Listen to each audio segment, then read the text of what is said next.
우리가 오늘 읽은 본문의 말씀 중심으로 다윗이 엔게디 광야에 있더이다 라는 제목으로 우리 말씀의 은혜를 함께 나누기 원합니다. 오늘 사무엘상 24장을 보면 다윗이 엔게디 광야에 있는 것을 보게 됩니다. 다윗이 광야에 가고 싶어서 간 게 아니죠.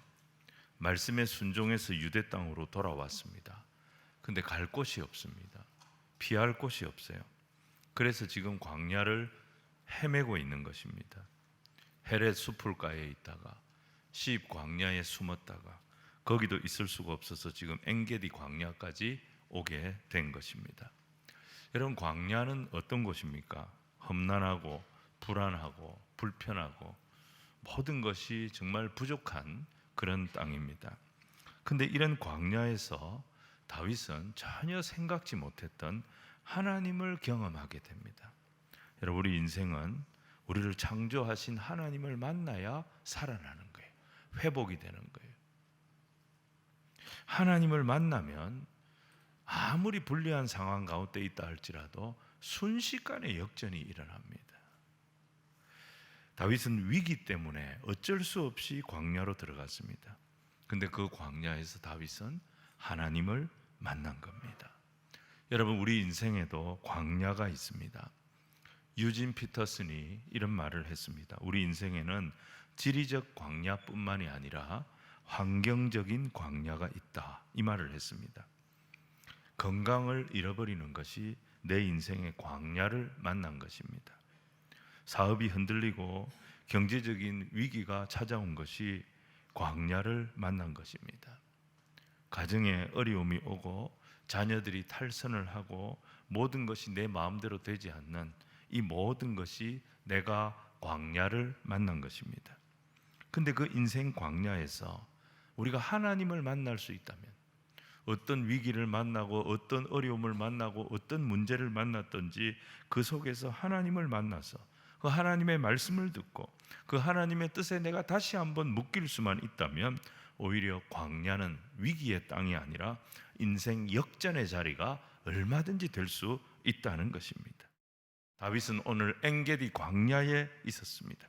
이 광야에서 다윗은 하나님을 만났는데 하나님을 어떻게 만났느냐? 세 가지로 오늘 우리가 말씀을 정리해 보기를 원합니다. 첫 번째는 다윗은 광야에서 하나님의 손을 보았습니다. 여러분, 내 인생에 어떤 일이 딱 한 번 벌어질 때 사람들은 그것을 우연이라고 생각하기가 쉽습니다. 하나님의 도우심도 우연이라고 생각하는 사람들이 있어요. 그런 사람들은 하나님의 도우심을 경험했어도 불구하고 미래가 항상 불안합니다. 이번에는 하나님이 어떻게 도와주셨는데 다음에도 도와줄까? 지난번에는 하나님이 이런 상황에서 이렇게 역사하셨지만 이런 일이 또 벌어지면 하나님이 또 나를 도울 수 있을까? 왜 그렇지요? 우연이라고 하는 것은 반복되지 않잖아요. 그러니까 하나님의 도우심도 우연으로 생각하는 사람은 계속 하나님의 도우심을 경험하면서도 불안해하는 거예요. 염려하는 거예요. 근데 이 하나님의 도우심을 하나님의 섭리로 생각하는 사람은 미래가 두렵지 않은 거예요. 오히려 위기가 오면 기대가 되는 거예요. 지금까지 나를 붙들어 주신 하나님 앞으로도 지켜주실 텐데 이 상황 속에서는 하나님이 또 어떻게 나를 지켜주실까?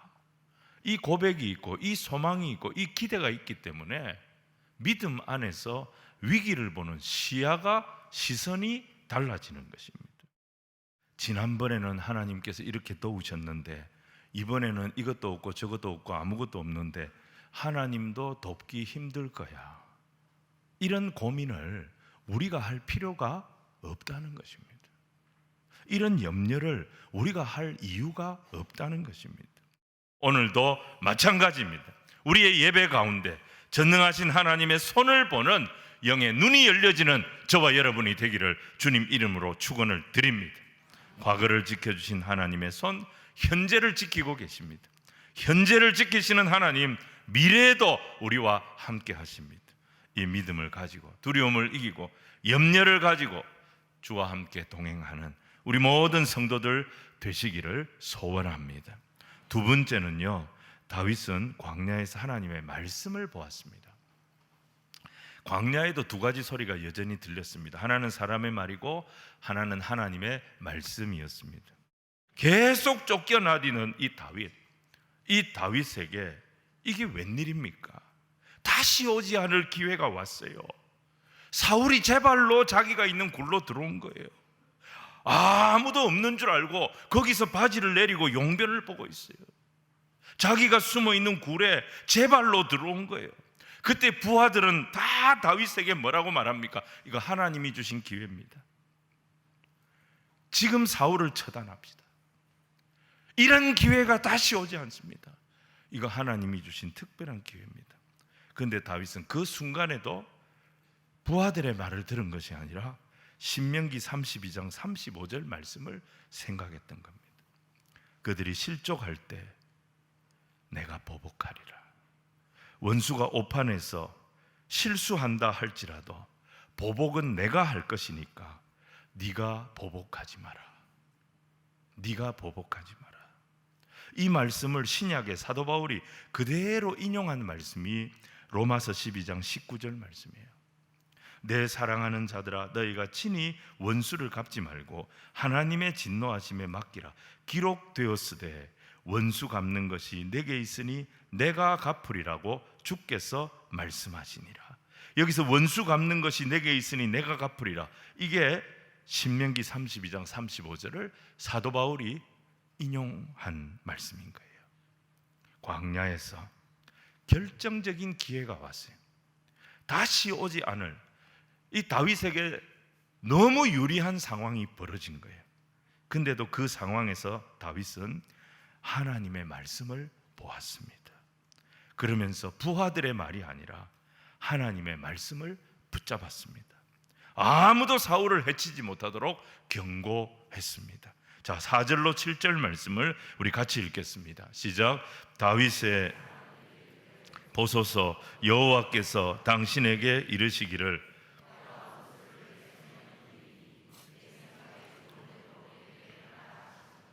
이것이 그날이니이다 하니 다윗이 일어나서 사울의 겉옷자락을 가만히 베니라. 그리한 후에 사울의 옷자락 뱀으로 말미암아 다윗의 마음이 찔려 자기 사람들에게 이르되 내가 손을 들어 여호와의 기름 부음 받은 내 주를 치는 것은 여호와께서 금하시는 것이니 그는 여호와의 기름 부음을 받은 자가 됨이니라 하고 다윗이 이 말로 자기 사람들을 금하여 사울을 해하지 못하게 하니라.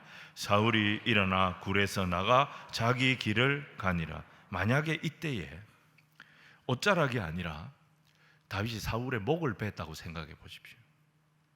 그러면 다윗은 통일 이스라엘의 왕이 되지 못했을 겁니다.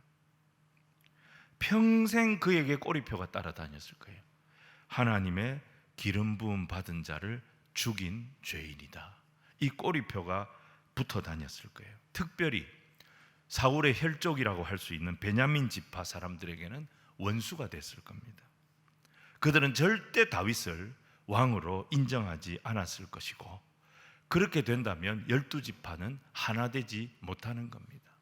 통일 이스라엘은 세워지지 않는 거고 하나님의 나라는 요원하게 되는 것입니다. 근데 다윗은 광야 한복판에서도 자기가 늘 찬송했던 대로 살았습니다. 주의 말씀은 내 발의 등이요 내 길의 빛이니이다. 하나님 말씀을 늘 가까이 하고 그 말씀을 주야로 묵상했기 때문에 그에게 아주 유리한 상황이 왔어요. 근데 이걸 기회로 본 것이 아니라 내 신앙을 흔드는 유혹이라고 보았던 것입니다. 그래서 그는 사람들의 주장에 흔들리지 아니하고 하나님의 말씀에 바보처럼 하나님의 말씀에 순종했던 것입니다.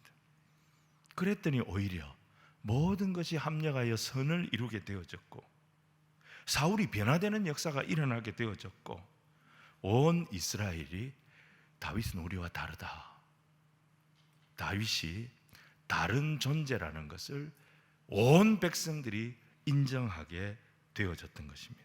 모든 상황 속에서, 내가 겪는 모든 상황 속에서 내가 받은 이 말씀이 나를 이기고 세상을 이기고, 내가 이 말씀에 붙들려서 이 말씀에 순종하며 다윗과 같이 말씀의 사람으로 살기 위하여 오늘 우리가 이곳에 와서 말씀을 받고 예배를 드리는 거예요. 사람 의지하지 말고, 물질 의지하지 말고, 손해가 날 것 같아도 하나님의 말씀을 붙잡을 때 그 말씀이 우리를 이기게 합니다. 모든 것이 합력하여 선을 이루는 하나님의 역사를 보게 만들어 갈 겁니다. 이 길을 갔던 사람이 다윗이었어요. 광야와 같은 인생 살면서 다윗과 같이 하나님의 말씀을 먼저 보고 그 말씀을 묵상하고 그 말씀에 순종할 줄 아는 저와 여러분이 되기를 주님 이름으로 축원을 드립니다. 세 번째, 다윗은 광야에서 하나님의 뜻을 보았습니다. 다윗이 왜 하나님의 마음에 합한 자라, 그는 내 마음에 합한 자라, 그는 내 마음에 합한 자라, 사도행전에 이런 표현이 나오잖아요. 왜 하나님께서 다윗을 그렇게 보셨을까? 다윗은 항상 다른 사람들을 내버려 두는 법이 없어요. 항상 사람들을 초청했습니다. 아둘람 굴에서도 거기에 들어온 사람들이 400명, 많게는 600명이었습니다. 이 사람들 가만두지 않았어요. 계속 불러내가지고 함께 예배드렸습니다.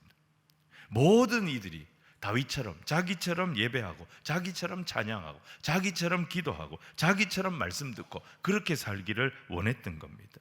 그런 공동체가 바로 아둘람 공동체였어요. 그래서 다윗은 늘 노래하지요. 나와 함께 여호와를 광대하시다 하며 나와 함께 그의 이름을 높이세. 자기 혼자 하는 법이 없어요. 계속 사람들을 불러냅니다. 계속 사람들을 초대합니다. 함께 하나님을 노래하자, 함께 하나님을 찬송하자, 함께 우리 예배하고 기도하자. 자기가 받은 은혜를 계속 다른 사람들과 나누기를 원했던 겁니다. 그래서 하나님이 다윗을 내 마음에 합한 자라 그를 칭찬하셨던 거예요. 오늘 말씀에 다윗은 누구까지 초청하고 있습니까? 자기를 죽이려고 혈안이 돼 있었던 사울마저도 하나님 앞으로 초대하고 있는 것을 보게 됩니다. 14절 15절 말씀을 우리 같이 읽겠습니다. 시작. 이스라엘 왕이 누구를 따라 나왔으며 누구의 뒤를 쫓나이까? 죽은 개나 벼룩을 쫓음이니이다. 그런즉 여호와께서 재판장이 되어 나와 왕 사이에 심판하사 나의 사정을 살펴 억울함을 풀어주시고 나를 왕의 손에서 건져내시기를. 무슨 내용이죠? 간단하게 말하면 이런 거예요. 왕이여, 나도 하나님의 뜻에 굴복하며 살아야 되지만 왕도 머리에 기름 부음 받은 분입니다. 그러면 왕도 하나님 뜻에 굴복하며 사셔야 됩니다. 내가 누굽니까? 왕에 비하면 죽은 개와 같은 존재입니다. 벼룩과 같은 하찮은 존재입니다. 왕은 기름 부음 받은 분입니다. 기름 부음 받은 왕이 왜 나같이 못난 자를 못 죽였어? 이 난리를 치십니까? 아이고 사울은 천천히요, 다윗은 만만이라 예루살렘 여자들이 아무 생각 없이 불렀던 그 노래에 왕이 자극이 돼가지고 하나님의 영광을 위하여 일하셔야 할 왕께서 그건 다 제쳐놓고 나같이 이 죽은 개 같고 벼룩과 같은 하찮은 사람 하나 미워가지고 죽이려고 왕이 이렇게 계속 구차하게 하시는 것이 너무 답답합니다. 왕이 이렇게 살지 않게 해달라고 저 하나님 앞에 기도합니다. 이 얘기를 한 거예요. 다윗은 뭐 하고 있어요? 지금 사울을 깨우고 있는 거예요. 사울을 영적으로 깨우고 있는 거예요. 여러분, 하나님 뜻에 묶이는 게 뭐죠? 사도행전 16장에 사도 바울이 2차 전도 여행을 계획하고 출발했습니다. 근데 이게 길이 안 열려요. 7절에 보니까 예수의 영이 그들의 가는 길을 막았다 그랬어요. 이들이 어디까지 밀려나느냐? 저 소아시아 동쪽 끝에 있는 드로아라고 하는 항구 도시까지 밀려나게 됩니다. 근데 그 항구에서 사도 바울이 잠을 자다가 꿈을 꾸죠. 한 마게도냐 사람이 건너와서 우리를 도우라, 건너와서 우리를 도우라, 자기들을 부르는 꿈을 꾼 거예요. 이 꿈을 꾸고 나서 그때부터 바다 건너편 이 헬라반도, 그리스반도 북쪽에 있는 마게도냐로 갈 결심을 사도 바울이 하게 됩니다. 사도행전 16장 10절 말씀 우리 같이 한번 읽겠습니다. 시작. 바울이 그 환상을 보았을 때 우리가 곧 마게도냐로 떠나기를 힘쓰니 이는 하나님이 저 사람들에게 복음을 전하라고 우리를 부르신 줄로 인정함이러라. 바다 건너 마게도냐로 가서 복음 전하는 것은 바울의 원래 계획이 아니었어요. 하지만 환상을 통해서 하나님의 뜻이 어디에 있는지 알게 된 거예요. 바울과 실라는 그때부터 자기 고집을 내려놓습니다. 자기 생각을 내려놓습니다. 자기가 하고 싶었던 거 다 포기합니다. 그리고 마게도냐로 가는 것을 하나님의 뜻으로 인정했다 그랬습니다. 여러분, 여기서 인정한다라고 하는 헬라어 단어가요, 숨비바조라는 단어예요. 숨비바조. 원 의미가 뭐냐면 묶는다 혹은 묶인다 이런 뜻입니다. 하나님의 뜻에 내 생각을 묶어버렸다는 거예요. 이게 어디서부터 나온 단어냐면 구약 창세기를 보면 모리아산에서 아브라함이 이삭을 바치죠. 그때 아브라함의 나이가 117세, 이삭은 100세에 낳았으니까 17살이었어요. 이삭이 모리아산으로 올라가면서 아버지한테 질문을 합니다. 아버지, 불과 나무는 있는데 번제할 어린 양이 없는데 어디 있습니까? 물었습니다. 그때 아브라함이 뭐라고 대답합니까? 하나님이 친히 준비하신다. 그렇게 대답했어요. 그 하나님이 친히 준비하신 게 이삭이었던 겁니다. 이었고 아브라함은 정상에 도착했고 거기에 제단을 쌓고 불을 피워놓고 이삭을 제물로 결박을 합니다. 창세기 22장 9절에 이삭을 결박을 합니다. 근데 아버지는 117세예요. 노인이에요. 이삭은 17살이에요. 얼마든지 거부하고 저항할 수 있는 힘이 있는 나이였습니다. 근데 이삭은 그 하나님의 뜻에 자원하여 결박당합니다. 거부하지 않습니다. 반항하지 않았습니다. 자원하는 마음으로 하나님의 뜻에 결박당합니다. 이게 히브리 말로 아케다라고 하는 단어를 쓰는데 자원하다 혹은 인정한다 이런 의미인데 원 의미는 뭐냐? 결박한다, 묶어버린다, 묶인다 이런 뜻이에요. 여러분, 오늘 엔게디 광야에서 다윗이 사울에게 했던 설교의 핵심도 똑같습니다. 왕이여, 당신도 그렇고 나도 그렇고 우리는 다 하나님의 기름 부음 받아 세움 받은 종들입니다. 그러면 우리는 하나님의 뜻에 묶여서 살아야 됩니다. 내 뜻대로 살고 내 마음대로 살고 내 혈기대로 사는 것이 아니라 우리는 하나님의 뜻에 철저히 묶여서 살아야 하는 사람입니다. 다윗은 평생 그리 살았어요. 사도행전 13장 사도 바울이 비시디아 안디옥에서 회당 설교를 할 때 다윗에 대해서 잠깐 언급하는 내용이 나옵니다. 거기 36절에 보면 이런 말씀이 있어요. 다윗은 당시에 하나님의 뜻을 따라 섬기다가 잠들었다. 사도 바울의 진술이에요. 다윗의 일생은 어떤 인생이었느냐? 한 단어로 딱 요약하면, 한 문장으로 딱 요약하면 하나님의 뜻에 순종하며 섬기는 인생이었다. 하나님의 뜻에 날마다 자기를 묶는 인생이었다. 하나님의 뜻에 내 생각을 묶고 하나님의 뜻에 내 소유를 묶고 하나님 앞에 내 모든 것을 날마다 묶었던 사람이 다윗이었다. 사도 바울이 그렇게 진술을 한 겁니다. 여러분, 다윗이 어디서 이런 삶을 보고 배웠느냐? 거기가 바로 광야였습니다. 광야.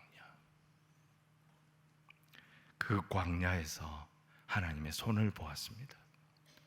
그 광야에서 하나님의 말씀을 사람의 말보다 더 크게 들었습니다. 그리고 그 광야에서 나는 기름 부음 받은 종이다. 하나님의 뜻에 묶여서 살아야 된다. 철저하게 자기를 하나님의 뜻에 묶어버렸어요. 그랬더니 다윗은 자기 수준의 인생이 아니라 하나님 수준의 인생을 사는, 하나님께서 통일 이스라엘의 왕으로 하나님의 영광을 위하여 일할 메시아의 조상으로 다윗의 인생을 사용해 주셨던 겁니다. 오늘 말씀을 정리하겠습니다. 세상적으로 보면 다윗은 광야로 들어갔습니다. 정말 처량하죠. 절망적이죠. 근데 그 광야에서 다윗의 영혼은 어마어마한 보화를 발견하게 됩니다. 그는 세 가지를 보았습니다. 첫 번째는 전능하신 하나님의 손을 보았어요. 하나님의 손이 여기까지 나와 함께 하시는구나. 하나님의 손이 나를 지키고 계시니 나는 두려워할 이유가 없구나. 그거 알게 됐어요. 그리고 하나님의 말씀을 들었습니다. 그 말씀을 쭉 묵상하면서 하나님 찬양하고 그 말씀을 사랑하며 살았더니 결정적일 때 사람의 말이 아니라 하나님 말씀에 순종합니다. 원수 갚는 거 얼마나 하고 싶었겠어요. 주변 사람들이 얼마나 부추겼겠어요. 근데 그거 주님 손에 맡깁니다. 합력해서 선을 이루시는 하나님의 은혜를 경험하게 되었던 겁니다. 그리고 세 번째, 하나님의 뜻에 묶이는 인생을 삽니다. 그래서 사울 앞에서도 담대할 수 있었던 거예요. 우리가 서로 싸워서 안 됩니다. 왕이요, 왕도 기름 부음 받았고 저도 기름 부음 받았습니다. 우리가 함께 하나님의 뜻에 결박되어야 합니다. 그래서 하나님이 원하시는 바를 같이 이루어가는 존재가 되어야 됩니다. 언제까지 이 나라를 이렇게 둘러 갈라놓고 서로 미친 듯이 싸울 겁니까? 하나님 앞에 우리가 하나가 됩시다. 그때 사울이 잠깐이지만 찔림을 받아서 울며 변화되는 역사가 일어났어요. 여러분, 이게 다윗의 인생이에요. 이스라엘의 왕이 갖추어야 할 이런 모습들 왕궁에서 만들어진 거 아니에요. 광야에서, 빈들에서 만들어졌어요. 비록 저와 여러분이 지금 광야와 같은 인생을 살아가고 있다 할지라도 우리가 두려워할 이유가 없어요. 지금 내 인생이 광야입니다, 목사님. 그렇게 말씀할 분이 있다 할지라도 염려하지 마십시오.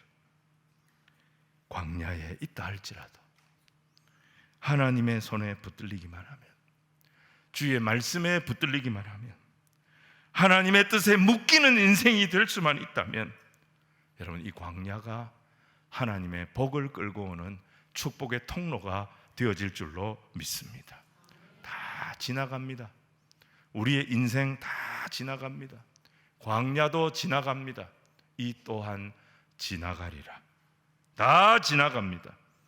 지나가는 인생 속에 광야를 만났다 할지라도 이 광야 안에서 하나님의 영광을 담는 거룩하고 정결한 그릇으로 준비될 수만 있다면 하나님 우리를 얼마든지 하나님의 방법으로, 신묘막측한 방법으로 저와 여러분을 얼마든지 사용하실 것입니다. 이 하나님을 신뢰하고 또 한 주간 믿음으로 승리하며 주께 소망 두고 살아가는 주의 자녀들 다 되시기를 주님 이름으로 축원을 드립니다.